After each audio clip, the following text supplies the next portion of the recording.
નમસ્કાર વિદ્યાર્થી મિત્રો, સંદીપ પટેલ સર એજ્યુકેશન ચેનલમાં આપનું હાર્દિક સ્વાગત છે.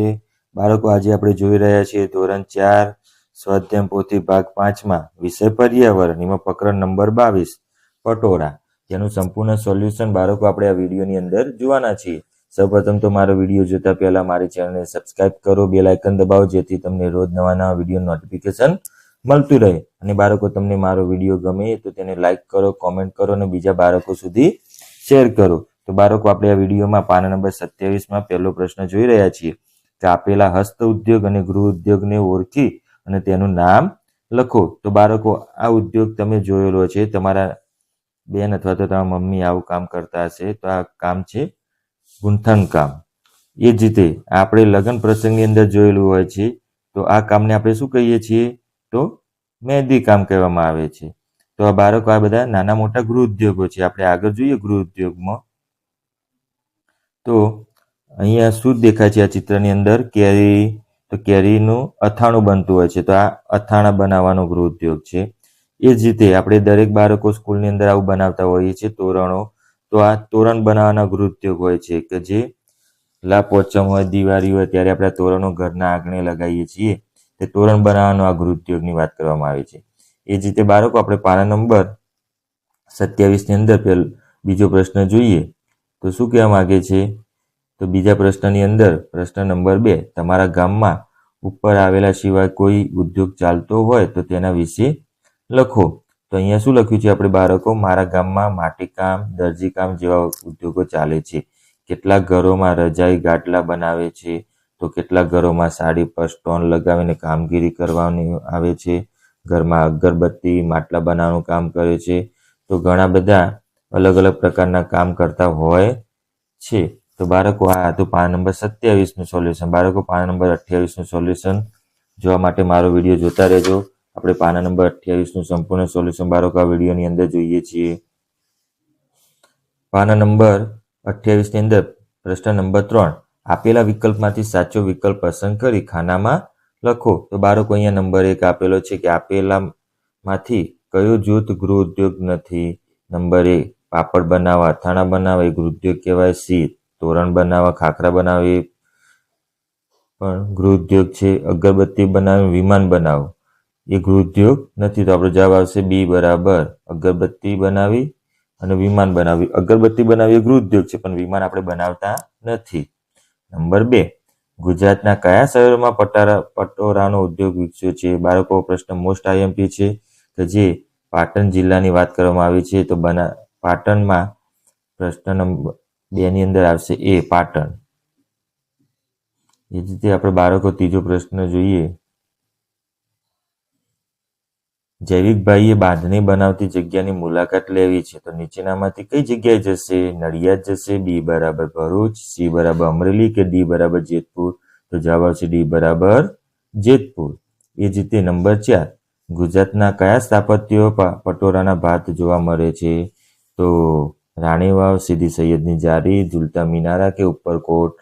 તો જવાબ આવશે એ બરાબર રાણીની વાવ. તે પાટણમાં આવેલું છે બાળકો. નંબર 5, નીચેનામાંથી હસ્તકલાનું ઉદાહરણ કયું નથી? તો ભરત ગૂંથણ, ચિત્ર દોરવા, ગીત ગાવું કે રંગકામ કરવા? તો સી બરાબર ગીત ગાવું. તો જવાબ આવશે સી. બાળકો, એ રીતે આપણે આગળ જોઈએ પ્રશ્ન નંબર 4. તો પ્રશ્ન નંબર 4માં શું કીધું છે કે નીચેના પ્રશ્નોના જવાબ લખો. નંબર 1, તમે તમારા ઘરના સભ્યો પાસેથી કયા કયા કામ કરતા શીખ્યા છો? તો હું મારા ઘરના સભ્ય પાસેથી ઘરની સફાઈ કરતા, સાયકલ ચલાવતા અને છોડોને પાણી પાતા વગેરે કામ શીખ્યો છું. બીજા અનેક કામ આવતા હશે બાળકો, તમે દર્શાવી શકો છો. અહીંયા નંબર 2, હસ્તકારીગરીને લુપ્ત થતી અટકાવવા તમે શું કરી શકો છો?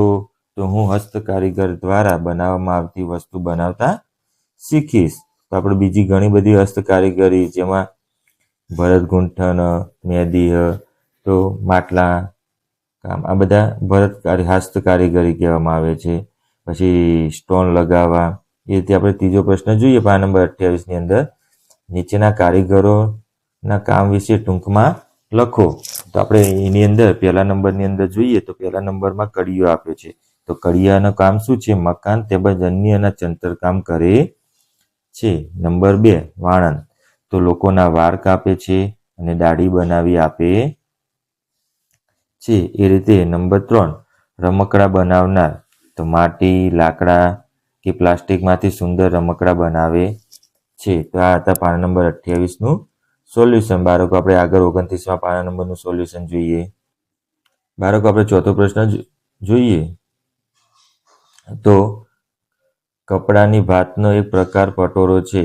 તમે બીજા કયા પ્રકાર જાણો છો? તો પટોરા સિવાય કાજીવરમ, બનારસી બાંધણી, લખનવી ચિકનકારી જેવા કાપડની ભાતોના પ્રકાર હું જાણું છું. નંબર 5 પટોરા મોંઘા કેમ હોય છે? તો પટોરા બનાવવા માટે રેશમી ઘેરાના ઉપયોગ થાય છે, જેના વણાટની પ્રક્રિયા ખૂબ જ જટિલ અને સમય માગી લે છે તેવી હોય છે, તેથી પટોરા મોંઘા હોય છે. તો બાળકો આપણે આગળ જોઈએ તો પ્રશ્ન નંબર 5 પાના નંબર 29ની અંદર તો શું કહેવામાં આવે છે કે નીચેના વિધાનો ખરા છે કે ખોટા તે જણાવો. નંબર 1 પટોરા બનાવતા 1 અઠવાડિયા જેટલો સમય લાગે છે અથવા વાત ખોટી છે. નંબર 2 ડૉક્ટરનો દીકરો વ્યવસાય ડૉક્ટર ના પણ હોઈ શકે, વાત સાચી છે. ડૉક્ટરનો દીકરો ડૉક્ટર ના બની શકે, બીજો પણ ધંધો કરી શકે છે. નંબર 3 વાણંદનો વ્યવસાય માત્ર પુરુષો જ કરે છે, વાત ખોટી છે, સ્ત્રીઓ પણ કરી શકે છે. નંબર 4 કચ્છનું ભરત ગૂંથણનું કામ વખણાય છે, વાત સાચી છે બાળકો. નંબર 5 સુથારનો વ્યવસાય વંશ પરંપરાગત છે, એ વાત સાચી છે. નંબર 6 ડ્રેસમાં ટીલડી લગાડવી એ હસ્તકલા નથી, તે વાત ખોટી છે, એ હસ્તકલા છે. એ જ રીતે આપણે 7મો પ્રશ્ન જોઈએ. મોટા યંત્રો બનાવવા એ ગૃહોદ્યોગ છે, તો વાત ખોટી છે, એ ગૃહોદ્યોગ નથી બાળકો. આપણે બાળકો આગળ જોઈએ. અહીંયા છઠ્ઠા પ્રશ્નની અંદર પાના નંબર 29ની અંદર જોઈએ તો શું કહેવા માંગે સૂચના કે વંશ પરંપરાગત વ્યવસાયકારોમાં લાલ રંગ અને બિનવંશ પરંપરાગત વ્યવસાયકારોમાં લીલો રંગ કરો. તો અહીંયા નંબર 1 તો દરજી કામ એ વંશ પરંપરાગત કહેવાય, તો આપણે લાલ રંગ કર્યો છે. નંબર 2 લુહાર તે વંશ પરંપરાગત કહેવાય, તો તેમાં લાલ રંગ કરવાનો છે. એ રીતે નંબર 3 પ્લમ્બર તો એ બિનવંશ પરંપરાગત, ત્યાં લીલો રંગ. શિક્ષક એ પણ બિનવંશ પરંપરાગત વ્યવસાય કહેવામાં આવે છે, તેથી લીલો રંગ આવશે. એ રીતે કંદોઈ એ વંશ પરંપરાગત ધંધો કહેવામાં આવે છે. એ રીતે નંબર 6 એન્જિનિયર એ વંશ પરંપરાગત વ્યવસાય નથી. એ રીતે પોલીસ એ પણ વંશ પરંપરાગત નથી. 8મો નંબર જોઈએ તો કુંભાર એ પણ વંશ પરંપરાગત વ્યવસાય છે, તો આથી કુંભારમાં લાલ કલર આવશે. આ હતું પાના નંબર 29નું સોલ્યુશન. બાળકો આપણે આગળ 30મા પાના નંબરનું સોલ્યુશન જોઈએ. ચાલુ રાખજો બાળકો વિડીયો મારો. બાળકો આપણે પ્રશ્ન નંબર 7 જોઈ રહ્યા છીએ. પાના નંબર 30 મને ઓળખો. તો અહીંયા આપણે પાના નંબર 30માં પહેલો પ્રશ્ન જોઈએ તો હું વાહનનું સમારકામ કરું છું, તો એમાં આવશે મિકેનિક. એ રીતે નંબર 2 હું મકાનમાં રંગવાનું કામ કરું છું, તો તેમાં આવશે રંગારો. નંબર 3 હું તાણા અને વાણા ગૂંથીને તૈયાર થતી ભાત છું, તો પટોરો. એ રીતે કાયદા અને વ્યવસ્થા જાળવવાની જવાબદારી મારી છે, તો એની અંદર આવશે પોલીસ. 5મો પ્રશ્ન હું સૂટ અને શેરવાની બનાવું છું, તો એમાં આવશે દરજી. 6થો પ્રશ્ન હું ફરસાણ અને મીઠાઈ બનાવું છું, તો તેની અંદર આવશે કંદોઈ. તો બાળકો આ હતું પાના નંબર 30નું સોલ્યુશન. તો બાળકો આપણે આખો વિડીયો જોયો.